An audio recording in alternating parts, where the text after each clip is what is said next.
नमस्कार दोस्तों, SK19 अड्डा पर आप सभी का स्वागत है। आज मैं हिंदी साहित्य या सामान्य हिंदी में रस पर चर्चा करने चल रहा हूँ, जो रस काफ़ी महत्वपूर्ण है। हर प्रतियोगी परीक्षा में इसमें से आपको देखने में अवश्य मिलते हैं और रस जो है मन को मोहित भी करने वाला रस है। जैसे मीठे फल में जो जितना ही मीठा होता है रस, उतना ही मन को आनंदित करने वाला यह रस। इसी पर आज हम चर्चा करते हैं। आइए देखते हैं। तो किस रस के रसराज कहा जाता है? प्रश्न नंबर 1 है किस रस को रसराज कहा जाता है? तो बच्चों ध्यान देना, श्रृंगार रस को रसराज कहा जाता है। श्रृंगार रस को रसराज कहा जाता है। इसे अधरस या अधरस तथा अदरस भी कहा जाता है। मातीराम ने श्रृंगार रस को रसराज भी की संज्ञा दी है।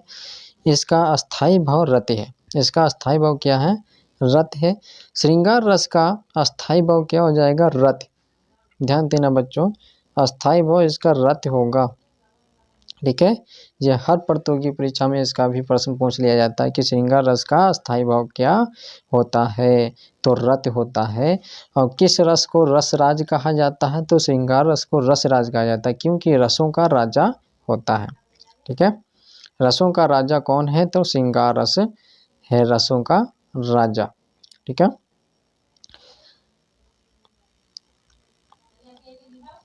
किस भाव की परिपक्व की अवस्था को रस कहा जाता है? तो किस भाव की परिपक्व की अवस्था को रस कहा जाता है? तो अस्थाई भाव। क्या हो जाएगा?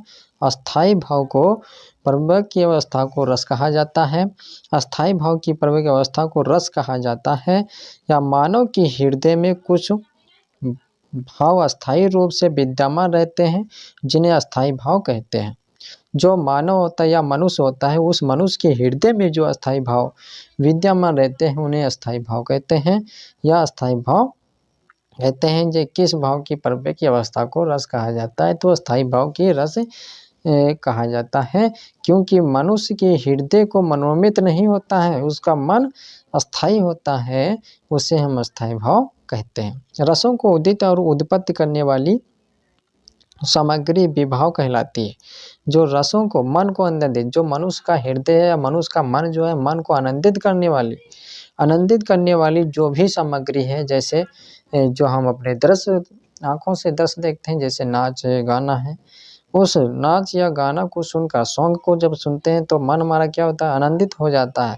जब हम किसी नौटंकी को देखते हैं तो हमारा मन क्या हो जाता है? आनंदित हो जाता है। तो उस आनंदित भाव को, मन को उदित करने वाली सामग्री को हम विभाव कहते हैं। क्या कहते हैं? विभाव कहलाते हैं या कहते हैं।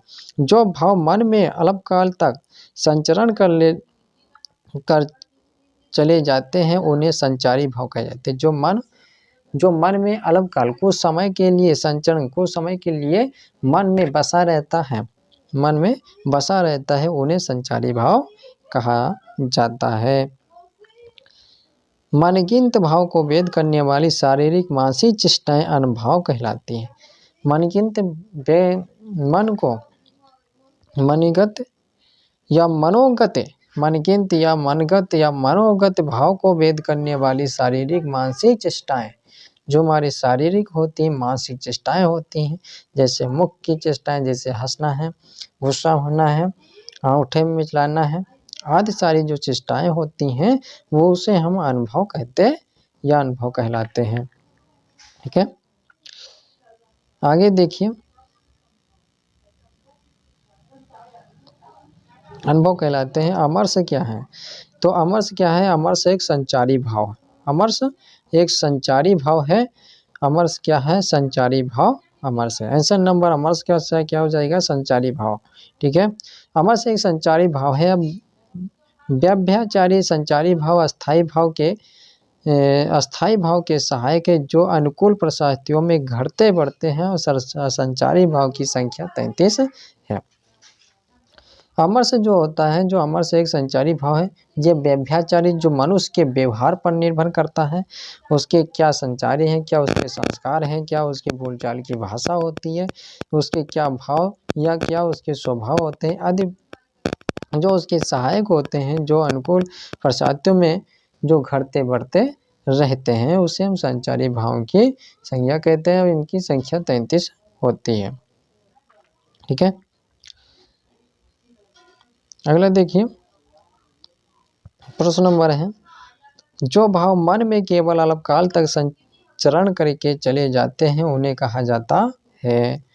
जो भाव मन में केवल अल्पकाल तक संचरण करके चले जाते हैं उन्हें कहा जाता है। क्या कहा जाता है? ध्यान देना, अनुभव कहा जाता है। क्या कहा जाता है? अनुभव कहा जाता है। जो मन भाव में, जो मन भाव या जो भाव मन के केवल अल्पकाल तक संचरण करते चले जाते उन्हें अनुभव कहा जाता है। जो भाव मन में अल्पकाल तक संचरण करके चले जाते हैं उन्हें संचारी भाव कहा जाता है। यदि हम दूसरे शब्दों में इसकी चर्चा करते हैं, संचारी भाव आश्रय के मन में उठने वाले अस्थिर भाव हैं और इनकी संख्या 33 मानी जाती है। ठीक है, अगला है, जुगुप्सा का स्थायी भाव किस रस से संबंधित है? जुगुप्सा का स्थायी भाव किस रस से संबंधित है? तो जुगुप्सा का स्थायी भाव किस रस से संबंधित है? तो विभत्स रस से संबंधित है। ये प्रश्न यूपीएससी में 2024 की परीक्षा में पूछा गया है। ठीक है, 2024 की परीक्षा में पूछा गया है यूपीएससी में। तो जुगुप्सा का स्थायी भाव किस रस से संबंधित है? तो विभत्स रस से संबंधित है। ध्यान देना, विभत्स रस से जुगुप्सा का स्थायी भाव संबंधित होता है। ठीक है, जुगुप्सा विभत्स रस का स्थायी भाव है। करुण रस का स्थायी भाव शोक है। ठीक है, करुण रस का जो स्थायी भाव क्या है? शोक है। ठीक है, रौद्र रस का स्थायी भाव क्रोध है। अद्भुत रस का स्थायी भाव विस्मय है होता है। ठीक है, अगला देखिए क्या है, निम्नलिखित पंक्तियों में कौन सा रस एक और अजग्रह लाखी एक और मृगराय है? मृगराय कहा है कि एक और अजगर राही लखी एक और मृगराय है, बिकल बटोही बीच ही परियो मूर्छा खाए। इसमें कौन सा है? तो भयानक रस है। इसमें कहा है कि एक और अजगर है लाखी। मैंने एक ऐसा अजगर में बहुत ही लंबा चौड़ा को देखा। ठीक है, लाखी बहुत ही लंबा चौड़ा और भयानक को मैंने देखा, एक और मर्ग रहा है, और उसके मैं अपने मार्ग में एक बहुत ही भयानक चीज को देखा हूँ। बिकल बटोही बीच ही परियो मूर्छा खाए, और उसको देखकर मुझे तुरंत ही मुझे चक्कर आ गया या मूर्छा खाकर मैं गिर गया। ठीक है, तो इसमें क्या है? भयानक रस है। ठीक है, इसमें क्या हो जाता है? भयानक रस हो जाता है। अगला देखिए,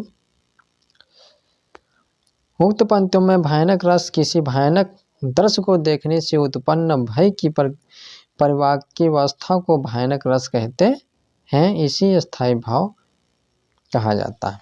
अस्थायी भाव को भय कहा जाता है। इसका अस्थायी भाव क्या है? भय है। ध्यान कर लेना, इसका अस्थायी भाव भय होता है। अगला देखिए,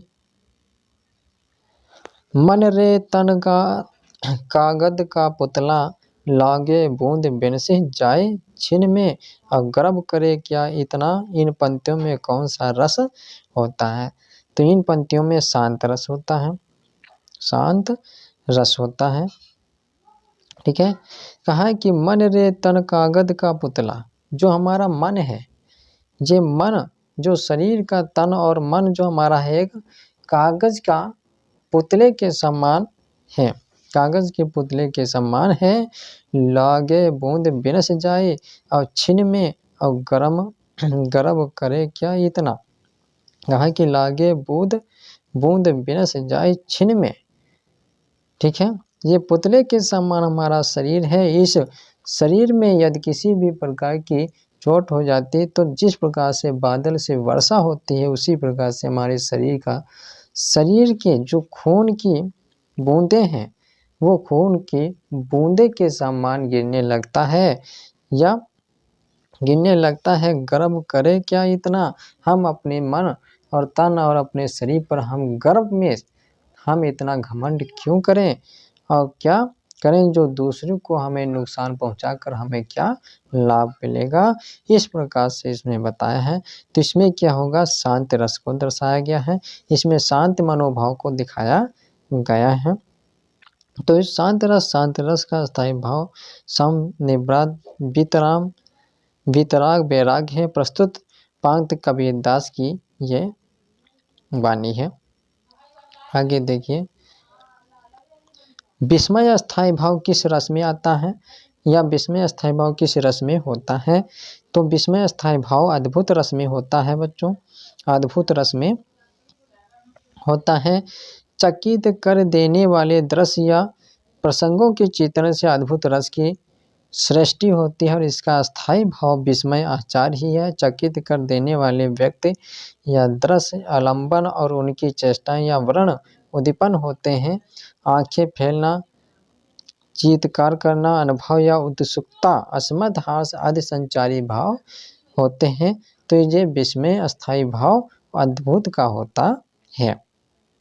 आगे देखिए, कहा है हरि ने भीषण हुंकार किया, अपना स्वरूप विस्तार किया, डगमग डगमग दिग्गज डोले, भगवान कुपित होकर बोले, जंजीर बढ़ाकर साध मुझे, हाँ हाँ दुर्योधन बांध मुझे। क्या कहा है, श्री कृष्ण ने कहा किसमें भीषण हुंकार किया। श्री कृष्ण ने युधिष्ठिर को युद्ध में उन्होंने कहा, श्री कृष्ण ने युद्ध में कहा, अपना स्वरूप विस्तार किया। उन्होंने श्री कृष्ण दुर्योधन से कहा कि जब युद्ध के समय में जब सारे बादल डगमगाने लगते हैं, भगवान श्री कृष्ण ने बहुत ही गुस्सा ऐसे दिखा रहे हैं कि वो एक नाराज की तरह मुझे दिखाई दे रहे हैं। इस तरीके से जो सारे बादल हैं वो गरज रहे हों ऐसा मुझे दिखाई देते हैं। जंजीर बांध कर साधे मुझे, आहा दुर्योधन बांधे मुझे। श्री कृष्ण ने कहा कि तुमने चाहे जितने भी मुझे जंजीरों से जकड़ क्यों ना दो, लेकिन मुझे आप रोक नहीं पाओगे।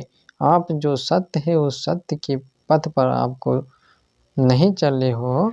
इस प्रकार से दुर्योधन ने कहा और श्री कृष्ण ने दुर्योधन से कहा और दुर्योधन ने श्री कृष्ण को उन्होंने जंजीरों में बांध लिया।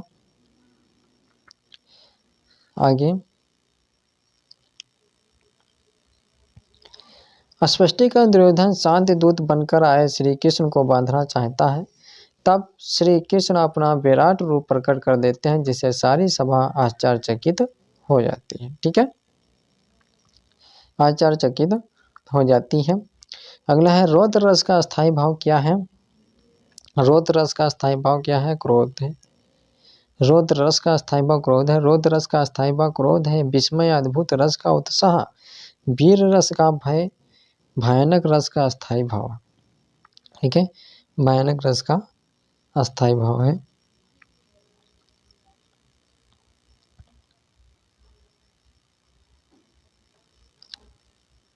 जुगुप्सा किस रस का स्थायी भाव है, मैंने अभी बताया था।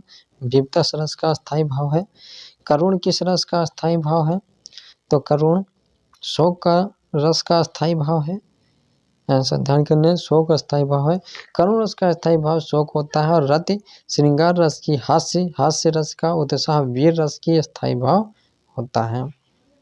ठीक है, आखियां हरि दर्शन की भूखी, कैसे रहे रूप रस रांची, ये बतिया सुनी रूखी। उपयुक्त पंक्तियों में कौन सी रस है, कौन सी रस है, तो वियोग श्रृंगार रस है। आंसर नंबर क्या हो जाएगा, वी श्रृंग हो जाएगी। कहा है कि आखियां हरि दर्शन की भूखी। श्री कृष्ण की गोपियां श्री कृष्ण के बिना व्याकुल हैं। उन्होंने कहा कि मुझे श्री कृष्ण, मेरी आंखें जो हैं श्री कृष्ण को देखने के लिए तड़प रही हैं। कैसे रह रूप रस राखी, ये बतिया सुनी रूखी। ठीक है, कोई मुझे श्री कृष्ण के बारे में मुझे कोई बतला दे, मैं उसे देखने के लिए मैं तड़प रहा हूँ या तड़प रही हूँ, और उन्हीं के रांची में, उन्हीं की यादों में दिन रात में बसी रहती हूँ। इस प्रकार से गोपियाँ श्री कृष्ण की याद में व्याकुल हैं और वो अपने मन में ही ये कहते हैं। ठीक है, अगला शांत रस क्या है? शांत रस का स्थायी भाव क्या है? तो निवृत्त है। शांत रस का स्थायी भाव निवृत्त है। ध्यान देना, शांत रस का स्थायी भाव निवृत्त, श्रृंगार रस का स्थायी भाव रति है। ठीक है, आज इतना ही। सभी प्यारे नमस्कार। यदि मेरा वीडियो अच्छा लगा हो तो लाइक करना, सब्सक्राइब करना। आपको ऐसे ही वीडियो अवश्य मिलते रहेंगे सिलेबस के माध्यम से। हर प्रतियोगी परीक्षा के तैयारी के लिए आपको मैं बनाता रहूँगा, और मेरे चैनल पर आप सभी लोग बने रहें। धन्यवाद।